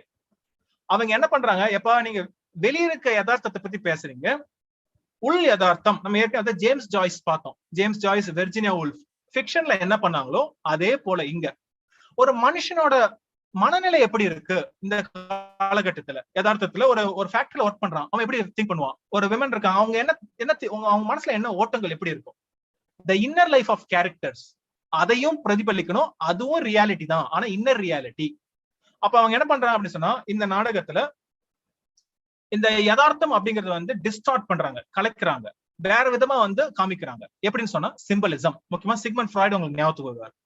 ஏன்னா அவர் அப்படிதான் சொல்றாரு. ஏன்னா ட்ரீம்ல வந்து நேரடியா இருக்காது, அந்த கனவுல வந்து எல்லாம் சிம்பாலிக்கா வரும் இல்லையா. அதே போல இந்த நாடகத்துல வந்து ப்ராப்பர்ட்டிஸ்ல சிம்பிள்ஸ் இருக்கும், பேசுறதுல சிம்பிள்ஸ் இருக்கும், இல்ல இமேஜரி இருக்கும், இல்ல கனவு சீக்வன்ஸ் ட்ரீம் சீக்வன்ஸ் வரும், இல்ல ஃபேண்டசி வரும், லாங்குவேஜ் வேற மாதிரி இருக்கும். சோ இதெல்லாம் யுக்திகளா பயன்படுத்தி ஒரு மனுஷன் உள்ள என்ன நினைக்கிறானோ அதை பாவையின் மூலமா, அதாவது ஜெஸ்டர்ஸ் அண்ட் பாடி லாங்குவேஜ் மூலமா வெளிக்காட்டுறாங்க. சரியா. அதனாலதான் இது வந்து எக்ஸ்பிரஷனிஸ்ட் பிளே அப்படிங்கிறாங்க. இது வந்து பாத்தீங்க அப்படின்னு சொன்னா உங்களுக்கு ஜெர்மன்ல வந்து ஆகஸ்ட் ஸ்ட்ரின்பர்க், STRINDBRG, ஆகஸ்ட் ஸ்ட்ரின்பர்க் அப்படிங்கிறது வந்து நாடகம் போடுறாரு. முக்கியமான ஒரு நாடகம் த கோஸ்ட் சொனாட்டா. சோ இதுதான் வந்து எக்ஸ்பிரஷனிசம் அப்படின்னு சொன்னா ஃபர்ஸ்ட் இவர்கிட்ட தான் போவாங்க, ஆகஸ்ட் ஸ்ட்ரின்பர்க். அதுக்கப்புறமா முக்கியமான பிளேஸ் அப்படின்னு சொன்னா உங்களுக்கு வந்து எல்மர் ரைஸ், அமெரிக்கன், அவரோட தி ஆடிங் மெஷின். எல்லாமே பாத்தீங்க அப்படின்னு சொன்னா ஒர்க்கர்ஸ் அவங்களோட சம்பந்தப்பட்டது, வெறும் எக்ஸ்டர்னல் ரியாலிட்டி மட்டும் சொல்லாம இன்னர் ரியாலிட்டி காட்டிருப்பாங்க. அதே போல யூஜின் ஆயில் ரொம்ப ஒரு முக்கியமான பிளே ரைட், எக்ஸ்பிரஷனிசம் அப்படின்னு சொன்னா இவர் வருவாரு. அவரோட ஒரு முக்கியமான பிளே த எம்பரர் ஜோன்ஸ். அதுக்கப்புறமா ஷானோ கேசி, அவரோட த சில்வர் டாசி, TASSIE. அப்ப இந்த பிளேஸ் எல்லாம் பாத்தீங்கன்னா the depth of human mind. அப்போ மனித மனத்தோட அடிமட்டத்துக்கு போய் அவங்க எப்படி யோசிக்கிறாங்க, இந்த சூழ்நிலை எப்படி ரியாக்ட் பண்றாங்க அப்படிங்கறது வந்து நாடகத்தை வெளிக்கொண்டு வரணும். அதுல ஒரு முக்கியமான பிளே தான் வந்து த ஹாரி ஏப். இது கண்டிப்பா படிக்க வேண்டிய ஒரு பிளே, எக்ஸ்பிரஷனிஸ்ட் பிளே. இதுவே வந்து ஒரு கேள்வியா கேட்கலாம், ஹாரி ஏப் எப்படிப்பட்ட பிளே, ஒரு எக்ஸ்பிரஷனிஸ்ட் பிளே. இதுல பாத்தீங்கன்னா யாங்க் அப்படின்னு ஒருத்தர் இருப்பான், YANK, யாங்க். அவன் வந்து ஒரு கப்பல்ல வந்து கரி அள்ளி போடுறவன், ஸ்டோக்கர். ஏன்னா அந்த காலத்து கப்பல்ல வந்து பாத்தீங்கன்னா கரி அள்ளி போட்டாதான் அது மூவ் ஆகும் இன்ஜின்ல உள்ள. அப்போ அன்னைக்கு வந்து என்ன பண்ணா, மில்ட்ரெட் அப்படிங்கிற ஒரு ஸ்டீல் ஃபேக்டரி ஓனரோட பொண்ணு வந்து அங்க வரா. அவ வந்து அந்த இடத்துக்கு போய் சுத்தி பாக்குறா. இவங்களை பார்த்து வந்து அருவருப்பா வந்து பீஸ்ட் அப்படிங்கிறா, என்ன இவங்க எல்லாம் வந்து மிருகங்கள் மாதிரி இருக்காங்க அப்படின்னு சொல்லிட்டு அவனை பார்த்து சொல்லிடுறா. யாங்க்கு வந்து ரொம்ப அவமானமா போயிடுது. அவன் மனசுக்குள்ள அந்த அவ சொன்னது வந்து அவன் மனசுக்குள்ள ஓடிக்கிட்டே இருக்கு.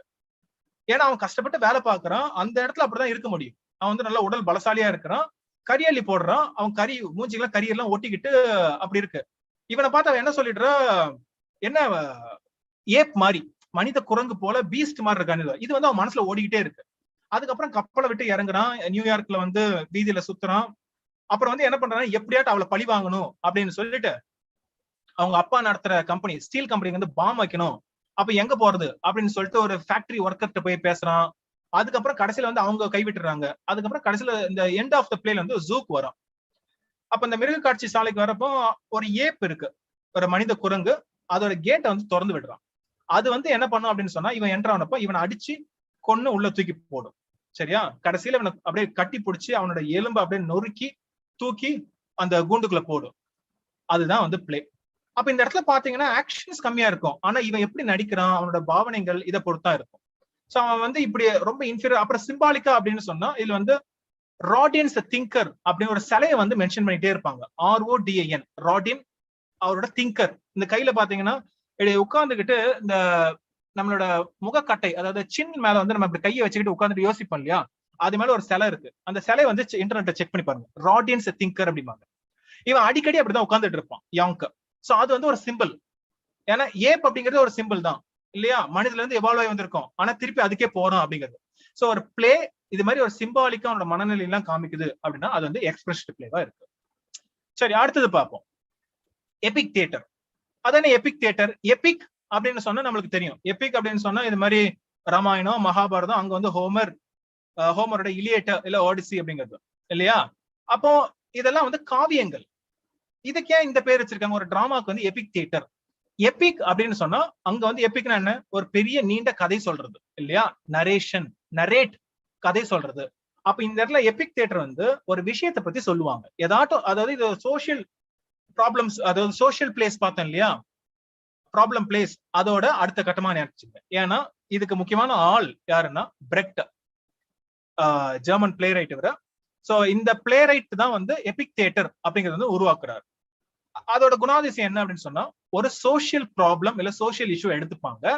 ஆனா அதுக்கும் இதுக்கு வித்தியாசம் இருக்கு. பெர்னார்ட் ஷாவோட பிளேக்கும் பிரெக்டோட பிளேக்கும் வித்தியாசம் இருக்கு. இங்க வந்து எபிக் அப்படிங்கிறப்போ நரேட், அது வந்து கதை நடக்கும், ஆனா நம்மள ஒன்ன விட மாட்டாங்க. அதாவது என்னன்னா, பிரெக்ட் வந்து பேசிக்கலா வந்து ஒரு மார்க்சிஸ்ட். அப்போ ஒரு மார்க்சிஸ்ட் வந்து எதை பத்தி பேசுறாரு, எப்படி இந்த மக்கள் வந்து ஏலியனேட் பண்ணப்படுறாங்க. ஏலியனேஷன் அப்படிங்கிறது மார்க்சிசம்ல வரக்கூடிய ஒரு கான்செப்டும் கூட. அதாவது நம்ம அன்றாட வந்து ஒரு செயலை பண்ணி பண்ணி பண்ணி என்ன பண்ணா அதை வெறுக்க ஆரம்பிச்சிருக்கோம். அதனால பாத்தீங்கன்னா சாட்டர்டே சண்டேனா ஐயா ஜாலிங்கிற மாதிரி இருக்கும். ஏன்னு சொன்னா அந்த வேலை நம்மளுக்கு வந்து பிடிச்சி பண்ற மாதிரி சம்பாதிக்கணும், அதுக்காக பண்றோம். சில நேரம் பிடிக்காத வேலையை பண்றோம். அப்ப அந்த வேலையில இருந்து நம்ம வந்து என்ன பண்றோம், விலகி இருக்கணும். அதான் ஏலியனேஷன். அதே போல பிரெக்ட் என்ன சொல்றாரு, என்னோட நாடகங்கள் என்ன பண்ண போகுது அப்படின்னு சொன்னா, மக்கள் வந்து அப்படியே ஒன்று இணைஞ்செல்லாம் வேணாம், ஒரு டிஸ்டன்ஸை மெயின்டைன் பண்ணணும். ஆடியன்ஸுக்கும் இந்த தியேட்டர்ல காமிக்கப்படுறதுக்கும் நடுவுல வந்து ஒரு சின்ன ஒரு டிஸ்டன்ஸ். அது எப்படிப்பட்ட டிஸ்டன்ஸ் அப்படின்னு சொன்னா, மக்களை யோசிக்க வைக்கணும். அங்க காட்டுறது வந்து இல்யூஷன் கண்ணா, அது வந்து யதார்த்தம் கிடையாது. அதுல இருக்கலாம் நாடக நடிகர்கள் தான், அவங்க வந்து அந்த விஷயத்த சொல்றாங்க, அது என்னன்னு யோசிங்க அப்படிங்கிறாங்க. நீங்க அப்படியே வந்து நாடகத்துல மெய் மறந்து லயித்து அப்படியே மறந்துட வேணாம். அவங்கள அதுல என்ன காமிக்கிறாங்களோ அதை பத்தி கொஞ்சம் சிந்திங்க அப்படிங்கிறாரு.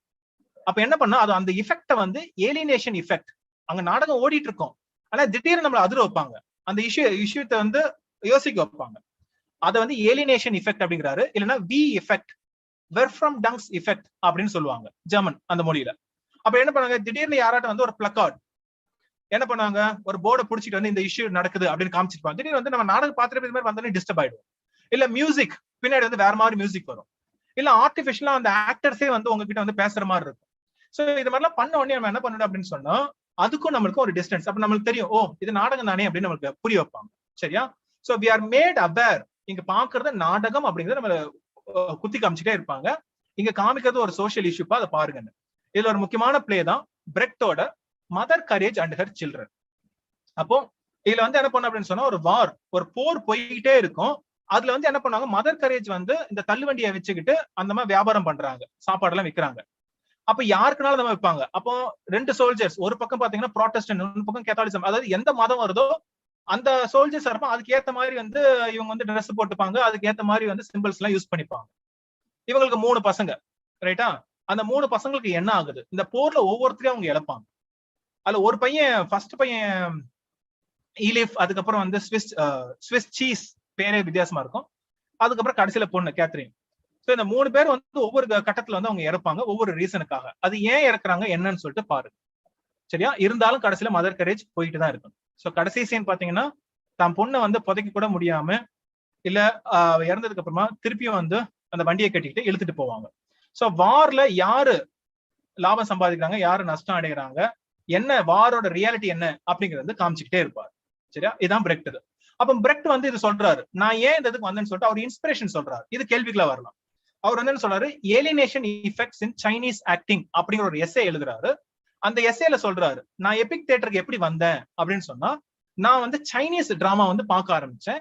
சைனீஸ் டிராமால இதே போல ஒரு டிஸ்டன்ஸை மெயின்டைன் பண்ணுவாங்க ஆடியன்ஸுக்கும்.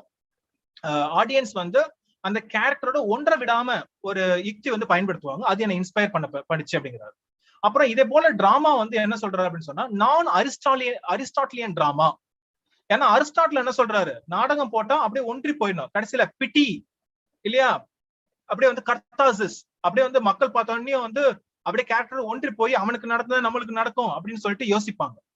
அந்த பர்கேஷன்லாம் அங்க நடக்கக்கூடாது. அப்படியே அந்த பயம் அதெல்லாம் அங்க வரக்கூடாது. இங்க வந்து தனிச்சு நிக்கணுங்கிறாரு. அதனால இது நான் அரிஸ்டாட்டிலியன் இந்த தியேட்டர் அப்படிங்கிற இதையும் கேள்வி வரலாம். சரியா? அப்ப இதை பாருங்க. இத முடிஞ்சா இந்த எஸ்ஏ கிடைச்சா லைட்டா பாருங்க. இது ஜஸ்ட் நான் உங்களுக்கு ஆல்மோஸ்ட் என்ன இருக்குன்னு சொல்லிட்டு சொல்லிட்டேன். சரி, அடுத்தது வந்து அப்சர்ட் தியேட்டர், அடுத்த கட்டம் போகுது. Theatre of the absurd. அப்ப அப்சர்ட் அப்படின்னு சொன்னாலே உங்களுக்கு என்ன அப்படின்னு சொன்னா இதான் ஞாபகம் வரும். இந்த பிலாசபி தான் பேஸ் பண்ணி இருக்கு. Existential philosophy. எக்ஸிஸ்ட், அதாவது நம்ம வாழ்றோம் இல்லையா, அதுதான் முதன்மையானது. ஏன்னா இந்த வாழ்க்கையில பாத்தீங்கன்னா என்ன நடந்தாலும் கடைசியில வந்து ஒரு அர்த்தமும் கிடையாது. நம்ம வாழ்க்கையில அர்த்தத்தை தேடாதீங்கன்னு அவர் சொல்றாரு. ஹியூமன் எக்ஸிஸ்டன்ஸ், இந்த மனித வாழ்க்கை அப்படிங்கிறது அர்த்தமற்றது, மீனிங்லெஸ் அண்ட் ஃபியூட்டைல். அப்புறம் நம்ம செய்யக்கூடிய ஒவ்வொரு செயலும் ஹியூமன் எண்டவர்ஸ், அது வந்து என்ன முடியுது, கடைசியில வந்து கவலையில தான் முடியுது. It creates anxiety and anguish அப்படிங்கிறாங்க. அப்ப அவங்க வந்து யார சிம்பிளா எடுத்துக்காங்க அப்படின்னு சொன்னா சிசிபஸ் அப்படிங்கிற ஒரு மித்திக்கல் கேரக்டர். அப்ப சிசிபஸ்க்கு கொடுத்த தண்டனை என்ன, ஒரு பாறையை வந்து மலைக்கு மேல ஊட்டிட்டு போகணும். மலைக்கு மேல ஊட்டிட்டு போனோடனே அந்த பாறை வந்து திருப்பி கீழே உருண்டோடி வரும், திருப்பி அதை எடுத்துட்டு மேல போகணும். இது எப்படி இருக்கு அப்படின்னு சொன்னா நம்ம அன்றாட வாழ்க்கை போல, இன்னைக்கா ப்ரொஃபஸரா சரி, நாளைக்கு கிளாஸ், அடுத்த நாள் வீக்கெண்டு, அடுத்த நாள், அப்படியே ஓடிக்கிட்டே இருக்கும். அப்புறம் வாழ்க்கையில என்னதான் பண்றோம் அப்படிங்கிற மாதிரி ஒரு கேள்வி வரும். ஆனாலும் என்ன, இது அர்த்தம்லாம் தேட ஆரம்பிச்சோம் அப்படின்னு சொன்னா பாதி பேர் வாழ முடியாது. நம்ம படிச்ச படிப்புக்கும் வேலை பார்க்குற வேலைக்கும் கொடுக்குற சம்பளத்துக்கும் அதெல்லாம் ரொம்ப யோசிக்க ஆரம்பிச்சோன்னா மனசு உடைஞ்சு போயிடும். அதனால அப்படியே வாழ்ந்துட்டு போ, திருப்பி அந்த பாறையை ஊட்டிட்டு பாடுறதுனால காலேஜ் கிளம்பி போங்கிற மாதிரி போயிட்டே இருக்கும். சோ இதுதான் வந்து பிலாசபி. இதை வந்து முன் வச்சது வந்து யாருன்னா ஒரு முக்கியமான ஒரு பிலாசபர், ஆல்பர்ட் கேமு, CAMUS. அந்த புத்தகத்தோட பேரு த மித் ஆஃப் சிசிபஸ். சரியா? சோ இதை பேஸ் பண்ணி ஒரு நாடகம் போடுறாங்க. அது என்னன்னு சொன்னா அப்சர்ட் தியேட்டர். அதுக்கு வந்து இந்த பிலாசபி வந்து ஒரு முன்னுதாரணமா இருக்கு. அதுல முக்கியமான எசன்ஸ், அதாவது அதோட சாராம்சம் என்ன அப்படிங்கிறது வந்து ஒரு பிரெஞ்சு பிலாசபர் ஜான் பால் சார்த்ர் அவர் சொல்றாரு, எக்ஸிஸ்டன்ஸ் precedes essence. நீங்க கேட்கலாம் தியேட்டர் ஆஃப் த அப்சர்ட் வந்து எப்படி புரிஞ்சுக்கணும், இந்த ஒரு வரியில புரிஞ்சுக்கலாம். Existence precedes essence. நம்ம வாழ்க்கையோட அர்த்தம் என்ன, இசன்ஸ் என்னன்னு தேடாதீங்க, அது முக்கியம் கிடையாது. முதல்ல முக்கியம் நம்ம வாழ்றங்கிறதுல இருக்குல்ல, அதுதான் முக்கியம். சாகல உயிரோட இருக்கும் இல்லையா, நம்மளோட எக்ஸிஸ்டன்ஸ், பிழைப்பு, அன்றாட வாழ்க்கை, அதுதான் முக்கியம். அர்த்தத்தை தேட ஆரம்பிச்சீங்கன்னா இந்த வாழ்க்கை வாழ முடியாது அப்படிங்கிறாங்க. சோ அதுதான் வந்து இந்த தியேட்டர் ஆஃப் தி அப்சர்ட். அப்ப அந்த டேர்மை காயின் பண்ணது வந்து மார்டின் எஸ்லின் அப்படிங்கிறவரு. அவர் வந்து என்ன பண்றாரு அப்படின்னு சொன்னா, சில பிளேஸ் எல்லாம் படிக்கிற, நாடகத்தெல்லாம் படிச்சுட்டு இவங்க எல்லாத்தையும் படிக்கிறதுலாம் வந்து ஒரே மாதிரி இருக்கே, ஒரு கருத்தை சொல்றாங்களே அப்படின்னு சொல்லிட்டு அதெல்லாம் ஒரு கலெக்ஷனா வந்து போட்டு அதை பத்தி எஸ்ஏ எழுத வந்து தியேட்டர் ஆஃப் தி அப்சர்ட் அப்படிங்கிற புத்தகத்தை வெளியிடுறாரு. அதனாலதான் இதை வந்து குரூப்பா வந்து நம்ம ஃபார்ம் பண்றோம். இதுல முக்கியமானது பாத்தீங்கன்னா யூஜின் இயனெஸ்கோ அவரோட சேர்ஸ். அந்த நாடகத்துல பாத்தீங்கன்னா ஒரு ஓல்டு உமன், ஒரு ஓல்டு மேன், யாரோ ஒரு ஸ்பீக்கர் வர போறாங்கன்னு சொல்லிட்டு சேர் எல்லாம் அடிக்கிட்டே இருப்பாங்க. அப்புறம் கெஸ்ட் எல்லாம் வருவாங்க, ஆனா இன்விசிபிள் கெஸ்ட், அவங்க வந்து யார்கிட்ட பேசுற மாதிரி இருக்கும். ஆனா பாத்தீங்கன்னா நாடகம் ஃபுல்லுக்கு வந்து அவங்க 2 பேர் தான் இருப்பாங்க. சேர் எல்லாம் அடுக்குவாங்க, ஆனா கெஸ்ட் வர மாதிரி இருக்கும், நம்ம கண்ணுக்கு தெரியாது. அவங்க வந்து அவங்க கிட்ட பேசுற மாதிரி இருக்கும், ஏன்னா இன்விசிபிள் கெஸ்ட். கடைசியில அந்த ஸ்பீக்கர் வருவாரு, ஆனா வந்தோடனே இவங்க 2 பேரும் என்ன பண்ணுவாங்கன்னா ஜன்னல்ல இருந்து இந்த பக்கம் எகிரி வச்சு செத்துருவாங்க. என்ன நாடகம் இது, என்ன அர்த்தம், அதெல்லாம் நமக்கு தெரியாது, ஆனா ஓடிக்கிட்டே இருக்கும். கடைசியில பாத்தீங்கன்னா பேச வந்தவர் வந்து பாத்தீங்கன்னா அவரால் வாய் பேச முடியாது, காதும் கேட்காது, ஆனா அவர் வந்து ஒரு சத்தத்தை மொத்தம் எழுப்புவார். அதான் இந்த பிளே. இந்த பிளேல என்ன சொல்ல வராங்க அப்படிங்கிறது ஒரு கேள்விக்குறிதான், அது நீங்களே யோசிச்சு பாருங்க. அதே போல இல்ல மாஸ்டர் பீஸ் அப்படின்னு சொன்னா சாமுவல் பெக்கெட், இந்த ஐரிஷ் பிளே ரைட்டோட வெயிட்டிங் ஃபார் கோடோ. இதை பத்தி விளாடிமிர் எஸ்ட்ரகன் அப்படின்னு 2 பேரு கோடோ அப்படிங்கிற ஒருத்தருக்காக காத்துட்டு இருப்பாங்க. அவர் ஏதாவது வேலை கொடுப்பாரு, நமக்கு நல்லது பண்ணுவாருன்னு. ஆனா பிரச்சனை என்னன்னா இவனுக்கு ஏதோ ஒரு இடத்துல வெயிட் பண்ணுவானு, ஒரு மரத்துக்கு கீழே. ஆனா கோடோ இது வரைக்கும் அவங்க பார்த்ததே கிடையாது, அவர் எப்படி இருப்பான்னு தெரியாது, இந்த இடத்துலதான் வெயிட் பண்ணமானும் தெரியாது, இந்த நேரமும் தெரியாது, ஆனா வெயிட் பண்ணுவானுங்க. அப்புறம் 2 பேர் வருவானுங்க, லக்கி அண்ட் போசோ அப்படின்னு சொல்லிட்டு ஒரு ஓனர், ஒரு ஸ்லேவ். அவங்க 2 பேர் வந்துட்டு போவாங்க. கடைசியில ஒரு பையன் வந்து சொல்லுவான், இன்னைக்கு கோட வரல, நாளைக்கு வருவாரு அப்படின்னு சொல்லிட்டு போயிடுவோம். இது ஆக்ட் 1. அடுத்தது ஆக்ட் 2. ஆக்ட் 2ல அதே தான் நடக்கும், ஏன்னா இந்த மரத்துல கொஞ்சம் கொஞ்சம் இலைகள் துளுத்து இருக்கும். அதுக்கப்புறம் அந்த லக்கி அண்ட் போசோ வரப்போ ஒருத்தனுக்கு கண்ணு தெரியாது, இன்னொருத்தனுக்கு வாய் பேச முடியாம போகும். கடைசியில திருப்பி அந்த பையன் வந்து கோட இன்னைக்கு வரல, நாளைக்கு ஒரு 2 போயிடுவோம். இதான் கதை. இதோட சப்டைட்டில் என்னன்னு சொல்லுங்க. வெயிட்டிங் ஃபார் அ கோடோவோட சப்டைட்டில் என்ன, நான் ஆல்மோஸ்ட் ரிவீல் பண்ணிட்டேன். சப்டைட்டில் இதுக்கு ஒரு சப்டைட்டில் இருக்கு. இதுக்கு முன்னாடி நெட் எக்ஸாம்ல சப்டைட்டிலே கேள்வியா கேட்டிருக்காங்க, வெயிட்டிங் ஃபார் கோடோக்கு சப்டைட்டில் என்னன்னு. சோ முடிஞ்சா இதோட முக்கியமான லைன்ஸ் யார் எந்த லைனை சொன்னா அப்படின்னு பார்த்து வச்சுங்க, ஏன்னா இது வந்து கேள்வியா வரும். அடுத்தது ஆர்த்தர் அடமோட பிங் பாங். அடுத்தது ஜான் ஜெனே அவரோட த பால்கனி. ஹெரால்ட் பிண்டர் ஒரு முக்கியமான ஒரு இங்கிலீஷ் பிளே ரைட். இந்த இதுல கேர் டேக்கர், இதை செய்து வந்து பாருங்க. இல்ல 3 பேர் இருப்பாங்க, அண்ணன் தம்பி, அதுக்கப்புறம் டேவிஸ் அப்படின்னு ஒருத்தன் வருவான். அந்த அண்ணன் தம்பியோட பேர் என்ன, அவங்க இந்த பிளே எதை பத்தி அப்படின்னு சொல்லிட்டு பாருங்க. அடுத்தது எட்வர்ட் ஆல்பி அவரோட தி ஜூ ஸ்டோரி. இது அப்சர்ட் தியேட்டர்னாலே இது ஒரு முக்கியம் அமெரிக்கன் பிளே ரைட். இவர் ஜூ ஸ்டோரி, ஒரு 2 பேர் ஒரு பெஞ்சுக்காக சண்டை போட்டு ஒரு கொலையே நடக்கும். அந்த 2 பேரோட பேர் என்ன அப்படின்னு சொல்லிட்டு சொல்லுங்க. தி ஜூ ஸ்டோரியில இருக்கிற அந்த 2 முக்கியமான கேரக்டர் பேர் என்ன. சரியா? சோ நம்ம இன்னைக்கு கிளாஸோட இறுதி கட்டத்துக்கு வந்துட்டோம். கிச்சன் சிங்க் டிராமா அந்த பேர்ல இருக்கு. அதாவது ஒரு ஒர்க்கிங் கிளாஸை மையமா வச்சுக்கிட்டு எழுதப்பட்ட ஒரு டிராமா. கிச்சன் சிங்க், அவ்வளவுதான் இடமே, அவங்க தங்குறதுக்கு அவ்வளவுதான் இடம் இருக்கும் இல்லையா? நம்ம பிழைப்புக்காக வேற ஊருக்கு போறப்போ நீங்க பாத்திருப்பீங்க, அவங்க இருக்கிற இடமே பாத்தீங்கன்னா தம்மாத்தோடு தான் இருக்கும். அதுக்குள்ள சமையலறை எல்லாம் இந்த ஒண்டி கொடுத்து நடத்துற மாதிரி இருக்கும். சோ அப்படி ஒர்க்கிங் கிளாஸை மையமா வச்சுக்கிட்டு போடப்படுற ஒரு டிராமா. சோ இது வந்து இங்கிலாந்துல லேட் 50s அண்ட் 60sல போடப்பட்டது.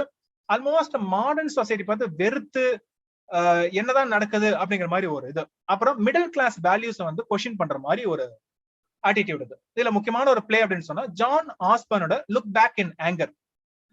இதுல ஒரு ஹீரோ ஜிம்மி பாட்டர், அவன் தான் இப்ப இன்னைக்கும் வந்து பாத்தீங்கன்னா பிரபலமா பேசக்கூடிய ஒரு ஆள், கோபக்கார ஒரு ஆள், இந்த சொசைட்டியை பார்த்து கேள்வி கேட்கக்கூடிய ஒரு ஆள் அப்படின்னு சொல்லிட்டு look back in anger John Osborne. அப்ப இந்த கதையில வந்து ஒரு அவனுக்கும் அவன் மனைவிக்கும் ஏற்படக்கூடிய ஒரு தகராறு, அது எப்படி முடியுது, அப்புறம் இன்னொரு பெண் உள்ள வருவா.